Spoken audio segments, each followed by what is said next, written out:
নমস্কার। যুক্তি তর্ক সঙ্গে অর্কই আপনাদের স্বাগত। আপনাদের সঙ্গে আমি অর্কপ্রভ সরকার।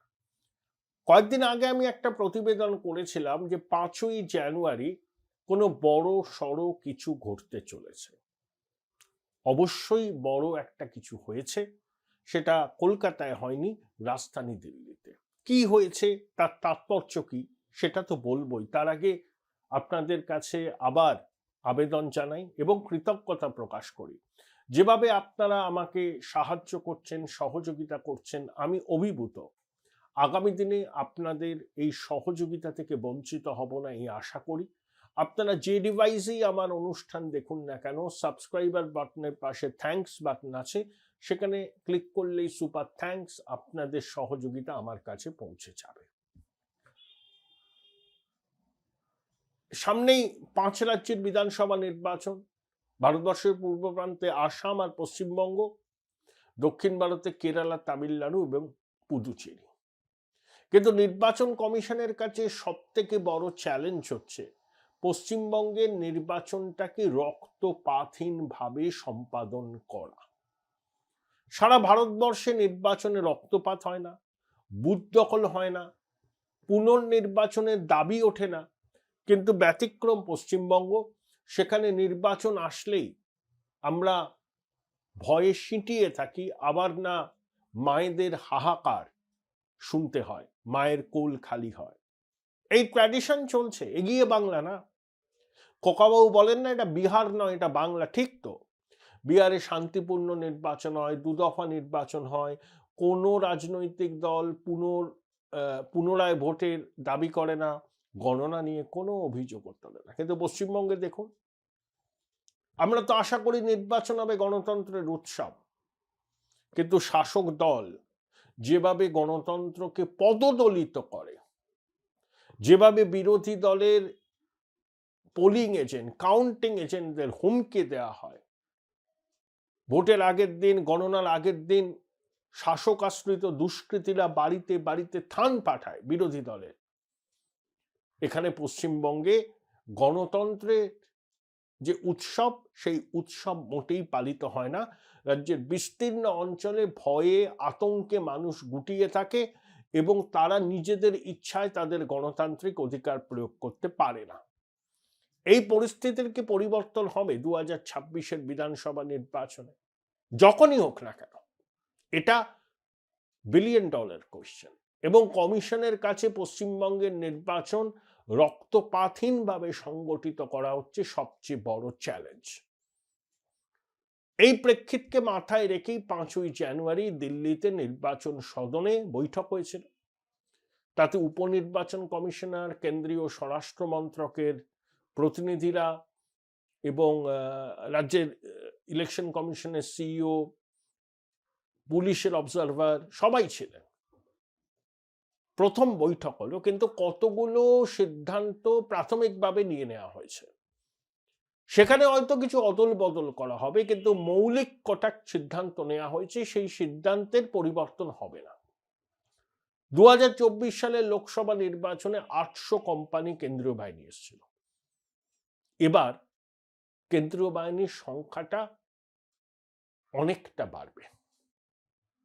1, 2, আলোচনা হয়েছে ভোট কেন্দ্রের ভিতরে কেন্দ্রীয় বাহিনীর জওয়ানদের উপস্থিতি নিয়ে, চূড়ান্ত সিদ্ধান্ত হয়নি। 3, কেন্দ্রীয় বাহিনীর জওয়ানদের পাশাপাশি ভিন রাজ্যের সশস্ত্র পুলিশ বাহিনীকেও আনার ব্যাপারে মোটামুটি ঐক্যমত্য হয়েছে। ধরুন উত্তরপ্রদেশের পিএসি, প্রভিন্সিয়াল আর্মড কনস্টেবলারি, বা তেলেঙ্গানার সশস্ত্র পুলিশ, তারা লাইন ঠিক রাখার কাজও করবেন এবং একই সঙ্গে কুইক রেসপন্স টিমের সদস্যও হবেন। 4, কেন্দ্রীয় বাহিনী সদস্যরা কুইক রেসপন্স টিমের অংশ, তাদের স্পর্শকাতর এলাকায় রুট মার্চ করার কথা, কিন্তু অনেক সময় দেখা যায় যেখানে উত্তেজনা নেই সেখানে কেন্দ্রীয় বাহিনীর ভারী বুটের আওয়াজ, আর যেখানে কেন্দ্রীয় বাহিনীর উপস্থিতি একান্তভাবে প্রয়োজন, মানুষ চাইছেন, সেখানে তোমার দেখা নাই রে। এটা যাতে না হয় সেটা কমিশন নিশ্চিত করতে বদ্ধপরিকর। 5, ক দফায় নির্বাচন হবে সে সম্পর্কে চূড়ান্ত সিদ্ধান্ত হয়নি, 5 দফায় তো হবেই, এটা নিয়ে কোনো রকম সংশয় নেই। 6, ধরুন নির্বাচন শুরু হলো কুচবিহার থেকে, কুচবিহারে 5টা কেন্দ্রে হলো, মালদায় 7টা কেন্দ্রে হলো, আবার জঙ্গলমহলের পুরুলিয়া বাঁকুড়ার 10টা কেন্দ্র হলো। এরকম ভাবে প্ল্যানিংটা করতে চাইছে কমিশন। 7, সেটা হচ্ছে স্ট্রং রুমের এবং ইভিএম এর নিরাপত্তা সুনিশ্চিত করা। রাজ্যকে দায়বদ্ধ করতে বলছে কমিশন। দেখুন, রাজ্যে এখন 90,000 পুলিশ আছে, কলকাতা পুলিশ এবং জেলা পুলিশকে মিলিয়ে। তাদের কিছু সংখ্যক নিয়োগ করা হবে, কিন্তু তারা ভোট কেন্দ্রেও থাকবে না, লাইনও মেনটেন করবে না এবং ল অ্যান্ড অর্ডার সিচুয়েশনের জন্য থাকবে। নির্বাচনের কাজে রাজ্যের পুলিশ বাহিনীকে কমিশন ব্যবহার করতে চাইছে না। একান্ত প্রয়োজন হলে তাদের একটা সামান্য অংশকে হয়তো ভোটের কাজে লাগানো হবে।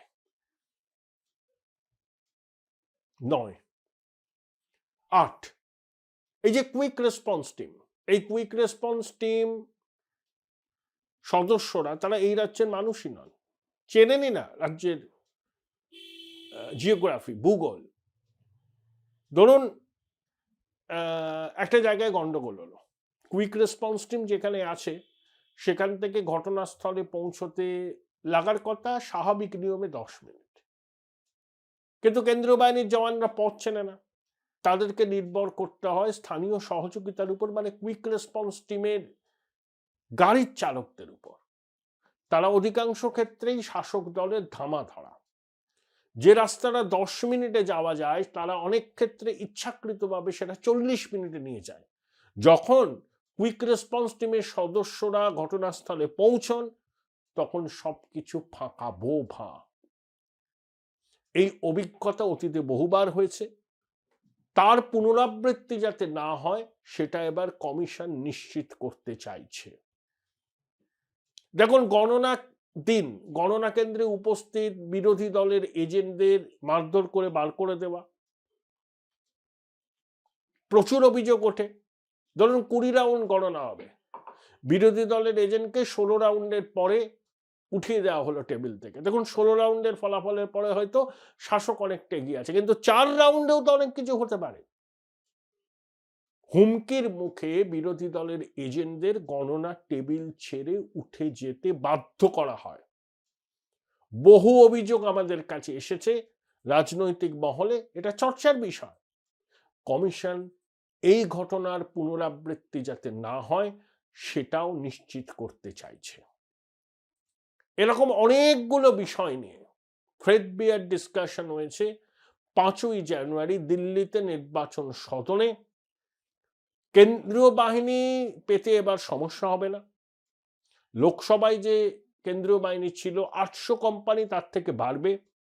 ভিন রাজ্যের সশস্ত্র পুলিশ আসবে এবং কেন্দ্রীয় বাহিনীর জওয়ানদের ভোট কেন্দ্রের মধ্যে মোতায়েন করার বিষয়ে কমিশন ভাবছে। সিদ্ধান্ত এখনো হয়নি। বহুতলের নিচে যে ভোট কেন্দ্র হবে এক প্রকার নিশ্চিত। ক দফায় ভোট হবে তা নিয়ে চূড়ান্ত সিদ্ধান্ত না হলেও 5 দফায় যে হবেই এটা নিয়ে মোটামুটি একটা ঐক্যমত্য তৈরি হয়েছে। আগের নির্বাচনে অভিযোগ উঠেছিল সিসি ক্যামেরা আছে, সিসি ক্যামেরার মুখটা ঘোরানো, মুখটা সেলোটেপ দিয়ে লাগানো। এই নিয়ে তদন্ত হয়েছে, ডিপার্টমেন্ট অফ টেলিকমিউনিকেশন তদন্ত করে রিপোর্ট দিয়েছে। এই ঘটনার পুনরাবৃত্তি যাতে না হয় সেজন্য কমিশন সতর্ক। দিল্লির নির্বাচন সদনে বসে জ্ঞানেশ কুমার, উপনির্বাচন কমিশনাররা পশ্চিমবঙ্গের ভোট কেন্দ্রের সরাসরি সম্প্রচার দেখবেন। তার জন্য যা যা ব্যবস্থা নেওয়ার সেই ব্যবস্থা নিতে সিইওকে নির্দেশও দিয়েছে কমিশন। আমার মতে এসআইআর এর আবহে 5ই জানুয়ারি নির্বাচন সদনে হওয়া যে বৈঠক সেই বৈঠক ভীষণ তাৎপর্যপূর্ণ এবং এবারের নির্বাচনে কমিশন কিছু মৌলিক সংস্কার করবে এবং সেটা করতে তারা বদ্ধপরিকর। তার মধ্যে ভিন রাজ্যের সশস্ত্র পুলিশ এবার আসবে। বিহারে কেন্দ্রীয় বাহিনীর সংখ্যা কম ছিল, ধরুন 100 জন পুলিশ এসছে বাইরে থেকে, তার মধ্যে 32 জন ছিল কেন্দ্রীয় বাহিনীর, 68 জন ছিল ভিন রাজ্যের পুলিশ। পশ্চিমবঙ্গের ক্ষেত্রে কি ফর্মুলা অ্যাপ্লাই করবে কমিশন এখনো সে বিষয়ে আমার কাছে কোনো খবর নেই, কিন্তু কেন্দ্রীয় বাহিনীর পাশে ভিন রাজ্যের সশস্ত্র পুলিশ বাহিনী থাকবে, এটা একটা উল্লেখযোগ্য ডেভেলপমেন্ট। অতীতে কিন্তু পশ্চিমবঙ্গে হলেও ব্যাপকভাবে ভিন রাজ্যের পুলিশকে এ রাজ্যের নির্বাচনে কাজে লাগানো হয়নি। আসলে কমিশনের রাজ্য প্রশাসনের উপর বিন্দু মাত্র ভরসা নেই। যতটুকু কাজে না লাগালে নয় সেইটুকুই তারা করবে, বাকি কাজটা কমিশন তাদের মতো করে করতে চাইছে, যেখানে রাজ্য প্রশাসনের ভূমিকাকে ন্যূনতম রাখাই তাদের ইচ্ছা। প্রথম দফার বৈঠক হয়েছে নির্বাচনী প্রস্তুতি নিয়ে। আগামী দিনে এরকম কয়েক দফা বৈঠকের পর কমিশন চূড়ান্ত সিদ্ধান্তটুকু নেবে। তবে যাই সিদ্ধান্ত তারা নিন না কেন, এইটুকু বলতে পারি, পশ্চিমবঙ্গে রক্তপাতহীন ভোট করা, ভোটটাকে কেন্দ্র করে মানুষ যাতে উৎসবে মেতে ওঠেন সেটা নিশ্চিত করা কমিশনের সাংবিধানিক দায়িত্ব। এই দায়িত্ব পালন করতে কমিশন কিন্তু দায়বদ্ধ। তার জন্য যা যা করণীয় তারা যেন সেটাই করে, এই আশা তো রাখবই একটা সাংবিধানিক প্রতিষ্ঠানের কাছে। Join Indian Institute of Hotel Management now. Right choice, right decision.